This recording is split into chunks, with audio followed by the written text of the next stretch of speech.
ہمارے پاس جب لوگ آتے ہیں اور وہ داخل طریقت ہوتے ہیں تو ہم جو بنیادی چیزیں ان کو بتاتے ہیں تو ان میں سے ایک چیز یہ لازمی بتاتے ہیں کہ رزق پاک نہیں ہوگا تو باطن روشن نہیں ہوگا. یہ بنیادی بات ہے. اگر رزق پاک نہیں ہے تو میرے حضور نے ارشاد فرمایا کہ ایک بندہ سفر کر کے کعبۃ اللہ کے صحن میں پہنچتا ہے اور کعبے کے پردوں کو تھام لا ہے وہ یمد یدیہ اور لمبے لمبے ہاتھ کر کے کہتا ہے اے اللہ، لیکن اس کا کھانا حرام ہے، اس کا پینا حرام ہے، اس کا لباس حرام ہے، وہ غزیہ بالحرام، اس کو غذا حرام سے دی گئی ہے. میرے حضور نے فرمایا اس کی کوئی دعا قبول نہیں ہوگی.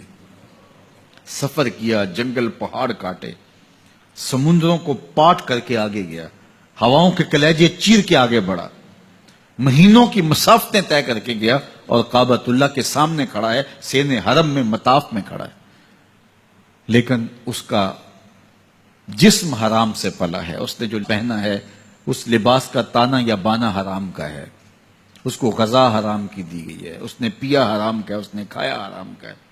تو پھر اس کا یہ سارا سفر رائے گاں چلا جائے گا، اس کو کچھ نصیب نہیں ہوگا. تو سب سے پہلی شرط اس عنوان سے عقل حلال ہے. اس کے بعد پھر صدق مقال ہے کہ آپ کی زبان جھوٹ نہ بولے. جب کوئی شخص جھوٹ بولتا ہے، روحانیات تو دور کی بات ہے، اللہ کے فرشتے اس سے 1 میل دور ہٹ جاتے ہیں.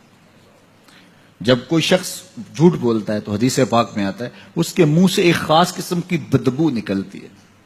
اس بدبو کو ہم نہیں سونگھ پاتے لیکن فرشتے سونگھ لیتے ہیں، چونکہ فرشتے انتہائی حساس مخلوق ہے اور وہ جھوٹ کی وجہ سے نکلنے والی بدبو کو سونگھتے ہیں. اللہ نے حضرت امام اعظم امام ابو حنیفہ رضی اللہ تعالیٰ عنہ کو یہ بصیرت عطا کی تھی اور یہ باطنی نظر بخشی تھی کہ جب کوئی شخص وضو کرتا تھا تو اس کے وضو کے پانی سے پہچان لیتے تھے کہ یہ کس گناہ کا مجرم ہے.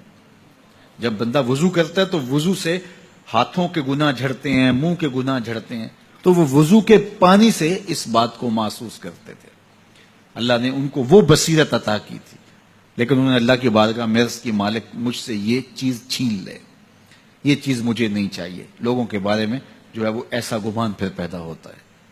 تو فرشتوں کو اللہ نے وہ حساس جو ہے وہ پاکیزہ وجود دیا، ان کی حس ایسی ہے کہ وہ بدبو جو انسان بولتا ہے اور لفظوں سے جو اثرات نکلتے ہیں وہ محسوس کرتے ہیں. تو جب کوئی شخص جھوٹ بولتا ہے تو اس کے جسم سے، اس کی زبان سے جھوٹ کے ساتھ بدبو نکلتی ہے. اللہ کے فرشتے 1 میل دور تک پیچھے ہٹ جاتے ہیں. تو مجھے بتائیے جو شخص جھوٹ بولتا ہو کیا اسے کوئی روحانی مرتبہ مل سکتا ہے؟ یہ سوچا بھی نہیں جا سکتا، یہ امکانات سے ہی نہیں ہے.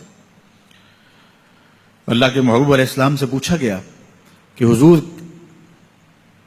کوئی مسلمان، کوئی مومن کیا بزدل ہو سکتا ہے؟ فرمایا وہ بہادر ہوتا ہے، لیکن ہو سکتا ہے کبھی اس سے بزدلی بھی سرزد ہو جائے. انسانی کمزوری ہے، کبھی انسان بہت طاقت میں ہوتا ہے اور کبھی انسان کمزور بھی پڑ جاتا ہے. فرمایا ہو سکتا ہے کبھی اس سے ہو بھی جائے. پھر پوچھا کہ بخل کر سکتا ہے؟ فرمایا نہیں، مومن سخی ہوتا ہے لیکن ہو سکتا ہے کبھی اس سے بخل بھی ہو جائے. کبھی کبھی دولت اسے اچھی بھی لگنے لگ جاتی ہے، جس طرح فرمایا گیا کہ اولاد مبخلتن مجبنتن، یہ جو اولاد ہوتی ہے یہ بندے کو بخیل بھی بنا دیتی ہے اور بزدل بھی بنا دیتی ہے. جب اولاد نہیں ہوتی تو بندہ سخی بھی ہوتا ہے اور بندہ جو ہے وہ مشکل حالات میں بھی کود جاتا ہے، لیکن جب اولاد ہوتی ہے تو پھر مشکل حالات میں کودنے سے پہلے سوچتا ہے میرے بچے ہیں یتیم ہو جائیں گے. اس کو یہ خیال آتا ہے، پہلے ایسے مال لٹاتا ہے لیکن اولاد ہو جائے تو پھر وہ اولاد کا سوچتا ہے کہ ان کے لیے کچھ میں جمع کر لوں.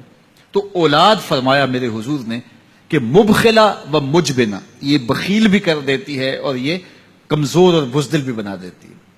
تو مومن ہوتا بہادر ہے لیکن ہو سکتا ہے کبھی اس سے بزدلی بھی ہو جائے. مومن سخی ہوتا ہے لیکن کبھی ہو سکتا ہے اس سے بخل بھی ہو جائے. لیکن تیسرا سوال حضور سے پوچھا گیا کہ مومن جھوٹا ہو سکتا ہے؟ تو اس پہ 2 ٹوکا، نہیں جھوٹا نہیں ہو سکتا. یہ نہیں ہو سکتا کہ مومن ہو اور جھوٹا ہو، وہ سچ بولنے والا ہوگا. تو عقل حلال اور صدق مقال، یہ 2 خوبیاں جو ہیں یہ اہل اللہ کا ترائے امتیاز ہے اور یہ مجھے اور آپ کو اختیار کرنی چاہیے.